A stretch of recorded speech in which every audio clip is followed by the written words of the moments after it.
The ownership, yeah, they wouldn't have seen this coming. That's why they gave him a 4-year contract in the summer. I mean, they thought this was a long-term project that he was going to be integral to. But the most surprised, I suspect, is probably Mourinho himself. Nothing he's trying is working. And that sense of chaos, that sense of drama, the theatrics of it all, the stress caused by the disciplinary issues as well, and the fact that he's getting fined on a regular basis for outbursts, whether in the media or on the sidelines, it's just given the impression that this is a man in turmoil who doesn't know how to get, bring out all the characteristics that have been working for years. He's got to have to try something completely new, and at the moment he doesn't know what that is. Where he is probably culpable is cajoling performances from his players on a weekly basis, and how he is doing that, how he is going about doing that. Because, as I said, he's trying things now to desperately try and get players playing in, to remind them of their underlying qualities. So these guys are winners, but he can't get them winning. And you know, whether his mood is dark around the place at Cobham. There are suggestions that he hasn't been a happy man down there so far this season, since the summer. Whether that's rubbed off on others and that's sort of poisoned the atmosphere around the place, that could well be the case.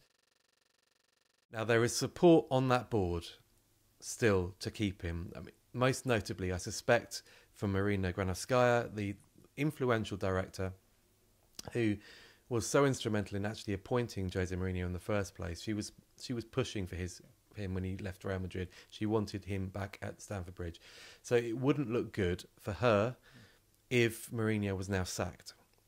Now, that's all very well and good.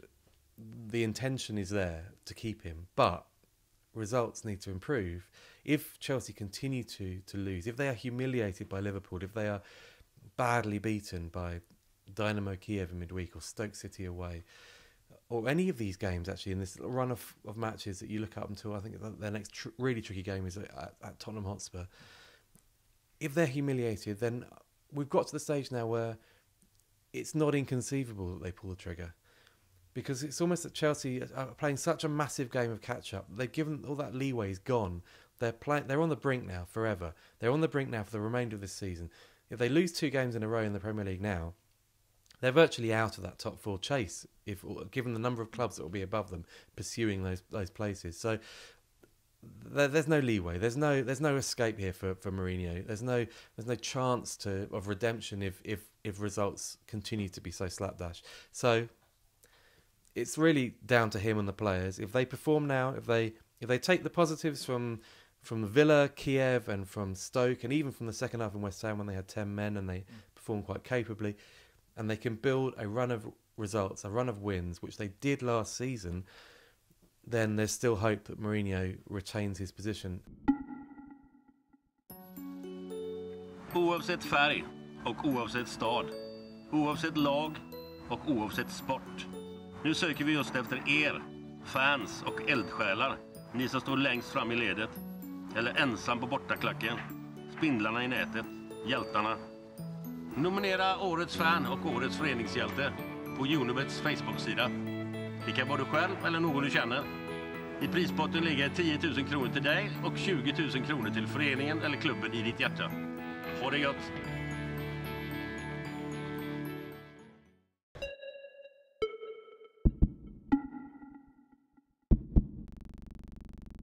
What do you think about the difference between Brendan Rodgers' humbling and mumbling style and this one? Oh, there's no comparison. Look, I think Brendan did a decent job, but towards the end of it, he was out of his depth.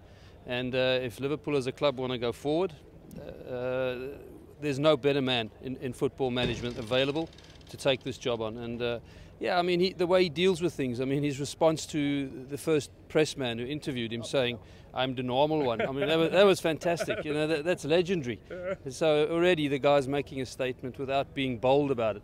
So yeah, and he's articulate. He talks well to the press about the games. He's honest.